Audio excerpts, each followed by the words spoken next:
Michel Dufour entame la conception de l'arpège dès 1966. Conçu avec la double exigence du confort et des performances, la première version de l'arpège fait 9 mètres de long pour 3 mètres de large. La longueur de la deuxième version de l'arpège sera de 9,25 m. Il gagnera un petit tableau arrière inversé. La voilure au près atteint 48,50 m². Fait rare pour l'époque, il bénéficie d'une hauteur de 1,80 m sous barreau, de 2 cabines séparées de 6 couchettes, d'une très belle table à cartes, ainsi qu'à l'avant, d'un vrai cabinet de toilette. L'arpège est livré à chaque client avec un manuel du propriétaire où est décrit chaque élément du bateau.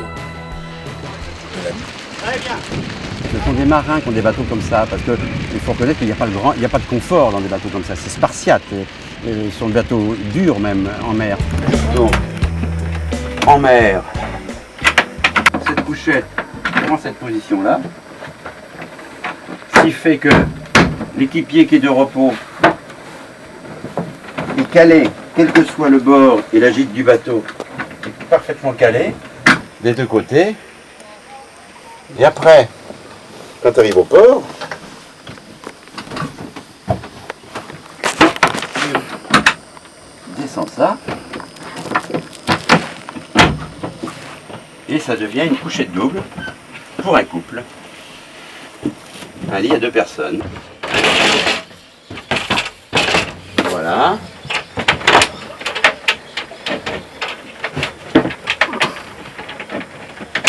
Voilà. Et puis un lit double. De l'autre côté, c'est pareil. Pour la cuisine, une tablette qui vient là. Voilà. Pareil, la table du carré comme pour le dîner le soir. Hop. Hop. Tu cliques dans le mât. Et il y a dessous un pied amovible. Voilà.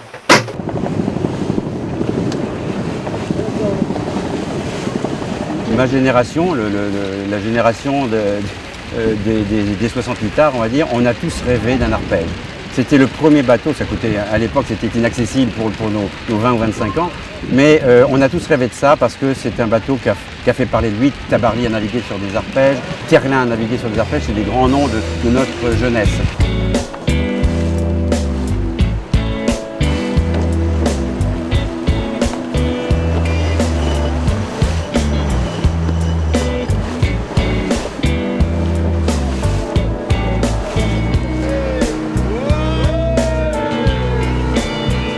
Une des conditions qui pour moi a beaucoup joué, c'est le prix d'acquisition. Hein. Donc c'est des bateaux qui sont relativement abordables en occasion, qui sont des valeurs sûres parce que en général ils tiennent bien les années. Et puis j'ai découvert par la suite que c'est des bateaux extrêmement faciles à entretenir. Les qualités de l'arpège à la mer, ce sont des bateaux qui remontent très bien au frais. Le défaut de l'arpège, c'est que ce sont des bateaux bas sur l'eau et qui mouillent beaucoup.